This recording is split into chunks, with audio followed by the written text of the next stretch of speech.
Hey guys, welcome to Heroes and Capitals. My name is Jordan, and on behalf of DisbeZO Games, welcome to one of the awesome expansions to one of the best-selling games of discovery, settlement, and trade out there.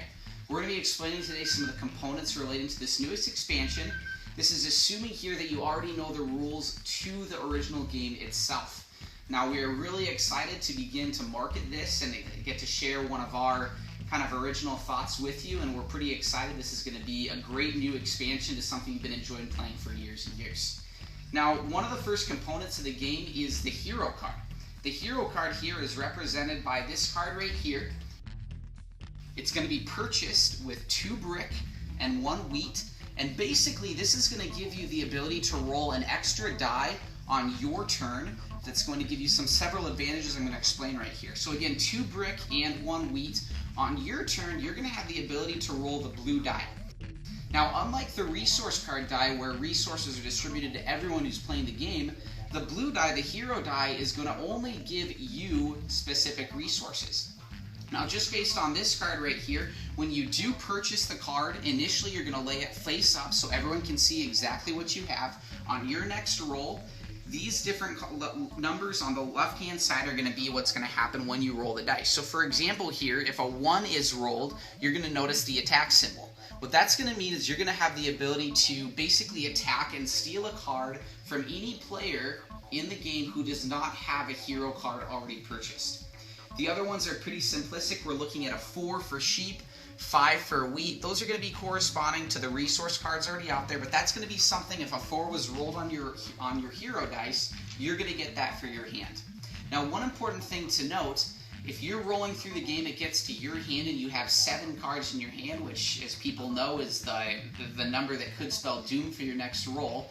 If you roll a number with your hero die that's going to put you over that 7 threshold, but then with your resource die you roll a 7, that extra card isn't going to count to your hand in terms of making you lose half of your hands and moving the robber. So one thing to note there. You also notice here we have a strip in the black. I'm going to be coming back to this later.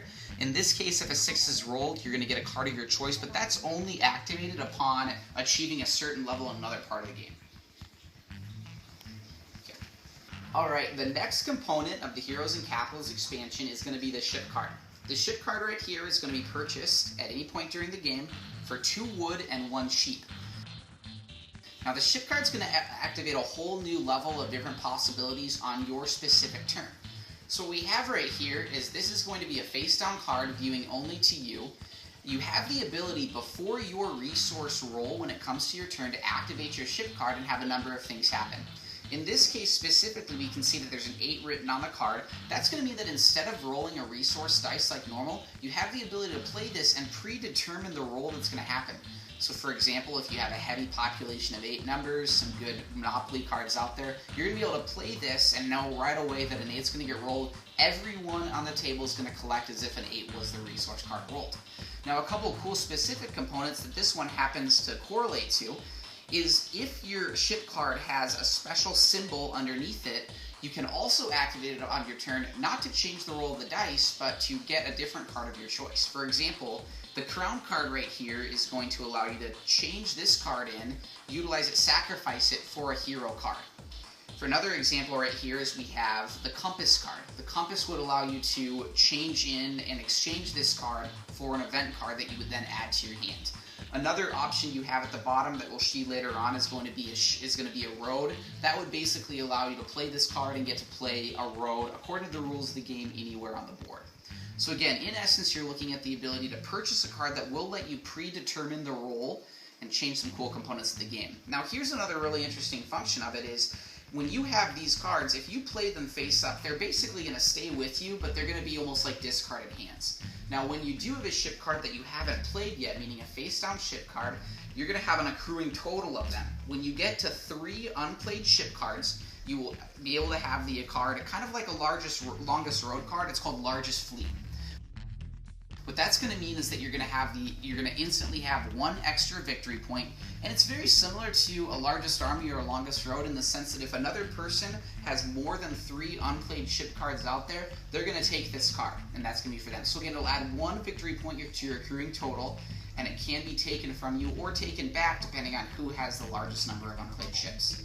In general, this is going to allow you to change the discourse of the game, but also have an extra victory point depending on what kind of resource cards are available to you. Alright, one of the cooler components relating to New Heroes and Capitals expansion is going to be what we refer to as event cards. Event cards here are going to be able to be purchased for 2 sheep and 1 ore. Their function is going to be very similar to what may have been referred to in the past as development cards for the original game. Meaning they're going to aid you in somehow, they might change the way the game's played, might hurt another player, but again, either way it's going to be helping you in some sense. So again, they're purchased for 2 sheep and 1 ore. The way we've broken down event cards that differentiate them from the development cards is going to be to divide them into 3 main categories. You've got your attack cards, your defend cards, and then your growth cards as well. First, starting with the attack cards, we've got here one of the cards that I pulled out of the deck. The attack element is going to be represented by the red surrounding of the card itself. This one says hail damage, and it basically says that upon playing it on your turn, just like you would a development card, you have the ability to choose one of the players and destroy half of their hand, making them return it to the actual deck of cards out there.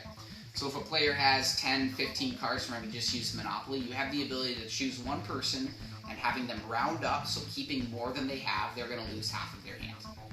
Another example of here we're going to have the defend cards is going to be it's going to be the yellow cards. Again, represented by yellow around it. This one's called the Throne. It says you're impervious to losing any of your cards when 7s are rolled for the rest of the game. This would be one you'd lay straight down in front of you, and it basically means that when a 7 card is rolled, if someone has the Knight, otherwise in terms of losing half of your hand, you'd be impervious to that for the rest of the game. So again, one of the defend components is, for the rest of the game, this is going to apply to you. Another example is our growth cards. Growth cards are represented by the green surrounding here. This one's a pretty typical growth card. It's called Mountains, and it says that you're going to be able to collect 2 ore for each mountain hex that your settlement, city, or capital is attached to. So depending on how the board's set up, if you have a settlement on an ore here, maybe a settlement in a city here, you're going to be able to get 2 ore cards for each one of the ones it's touching to. Now in general, the growth cards are going to be aiding you and really won't have much to do with the rest of the players in the game. They're normally adding resource cards to your hand, changing some way it's going to benefit you in terms of what it's going to take to build cards or place settlements along those lines. Now another component we have here that we're really happy about, and part of what owes the namesake of the game, is what's called capitals. Capitals right here represented by pieces that look very similar to cities in the original game. However, they're going to be very uniform and they're going to be black for every player. So there won't be a specific capital that's going to be related to your color. It's going to be one for each person. Capital cards are going to acquire 1 of each resource to purchase, and they upgrade an already existing city. So what we're looking at is here. If you have an already played city on the board, you can upgrade to a capital by playing 1 ore, 1 brick, 1 wood, 1 wheat, and 1 sheep. You will then upgrade to a capital and replace your already built city with the black capital piece. Now how the dynamics of what this does for you are going to be pretty simple to explain. First off, it's going to count as an extra victory point for you. So it means as opposed to your city counting as 2 victory points, that specific city counts as 3. You still will accumulate resources as if that was a regular city, meaning if a number is rolled and you're touching it, you'll accrue 2 of that resource. However, again, it's going to account for one extra victory point, and it's going to open up a couple different elements to you. The first one is you will now, on your turn, have the ability to roll the black dice. Now you'll see here that we've added a whole different card right here that's going to give you an idea of what's going to happen for each number rolled. Very similar to the heroes we described before. So again, upon your turn, you'll roll the black dice, and then according to whatever is on here on your capitals spreadsheet, you're going to be having one of those components to do. For example, a 1 was rolled, and just like the capital 1, it allows you to attack any player in the game that does not have an already built capital play. For example, a 3 gets rolled, you go down here and realize that you get a brick to add to your hand, in addition to your resource hand roll and potentially your hero roll as well. The nice thing about the capitals you can notice is, regardless of the roll, you get something regardless of what happens. So again, in addition to an extra victory point, you will also get quite a few extra resources.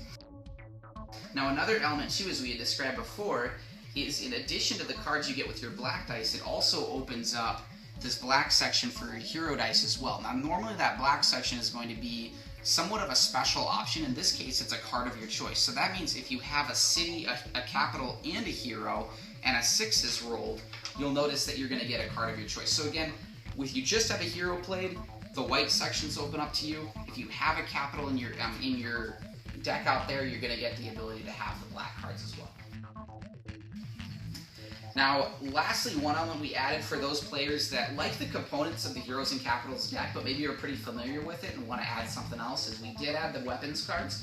Without getting into too much detail, weapons cards are going to change some elements of the game. They're going to allow you to sacrifice a card and basically give you a risk of some serious reward for yourself, or potentially hurting yourself as well, but they're going to change up the matter of the game. Now, one thing you may have noticed as I've been describing this is the fact that there are quite a few more dice that can be rolled upon your turn, and we did this for a reason. Part of what Heroes and Capitals has that might differentiate itself from some of the other expansions out there is the ability to command the game from an early standpoint and really invest in what your role is going to be for the rest of the time. Now, what I mean by that is the fact that when you purchase a hero, you have the ability to not only roll that 2 resource dice you normally do on your turn, but now, unlike the rest of the players that haven't purchased one, you've got an extra dice in your hand for the rest of the game. So we get a little bit of an investment early for the ability to have resource cards potentially come in your hand for the entire game.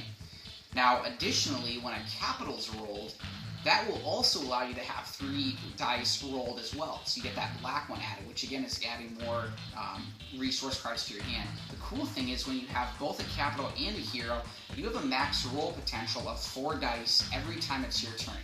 So as opposed to someone that maybe has changed their strategy to simply focus on building settlements and cities, going for that longest road, you have the ability to really ramp up quite a bit of action for yourself and have numerous resources added to your hand that won't affect the 7 roll on the resource dice, that are basically free cards for you that may be resources you may not already have the ability to have.